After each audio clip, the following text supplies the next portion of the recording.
తెలంగాణ ఉద్యమం ఉస్మానియా యూనివర్సిటీ నుంచి ప్రారంభం అయిన తర్వాత తెలంగాణ వ్యాప్తంగా ఉద్యమం ఉవ్వెత్తున ఎగిసి ఇప్పుడు నిరుద్యోగ యువత ఉద్యోగాల కోసం మళ్లీ ఓయూ నుంచి మళ్లీ ఉద్యమం చేస్తోందని ఓయూలో నిర్వహించిన నిరుద్యోగ విద్యార్థి రౌండ్ టేబుల్ సమావేశంలో ఆర్మూర్ ఎమ్మెల్యే రాకేష్ రెడ్డి అన్నారు. విద్యార్థుల జీవితాలతో చెలగాటం వద్దు అని మెగా డిఎస్సి గ్రూప్ ఉద్యోగాలు పెంచి జాబ్ క్యాలెండర్ వెంటనే విడుదల చేయాలని, చదువుకునే విద్యార్థుల సమస్యలను వెంటనే పరిష్కరించాలని, వేల కోట్ల బడ్జెట్ విద్యపై పెట్టినా కింద స్థాయిలో అమలు కావడం లేదని, ప్రభుత్వం కేవలం కమిషన్ల కోసం మాత్రమే నిధులు వెచ్చిస్తున్నారని, యువతకు ఉపాధి చూపే బాధ్యత ప్రభుత్వంపై ఉందని ఈ సందర్భంగా ఎమ్మెల్యే అన్నారు.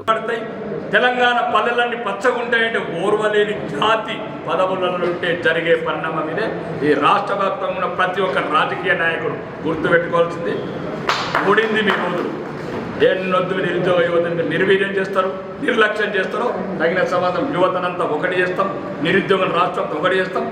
తెలంగాణ రాష్ట్రం అధికార పార్టీ మీద యుద్ధం ప్రకటిస్తాం. మా ఉద్యోగాలు మాకే, మా రాష్ట్ర అస్తిత్వం మాకే అని నిరూపించుకుంటాం. అందరి లోపల సోదరుడు చెప్పినట్టు తెలంగాణ అసెంబ్లీ సమావేశం లోపల అన్నిటికీ విద్యార్థుల డిమాండ్స్, నిరుద్యోగుల డిమాండ్స్ దాన్ని పూర్తి చేసి నిజంగా రాష్ట్ర ముఖ్యమంత్రి నిరూపించుకో మిస్టర్ రేవంత్ రెడ్డి. పోలో భారత్. మరిన్ని అప్డేట్స్ కోసం మా ఛానల్ని సబ్స్క్రైబ్ చేయండి.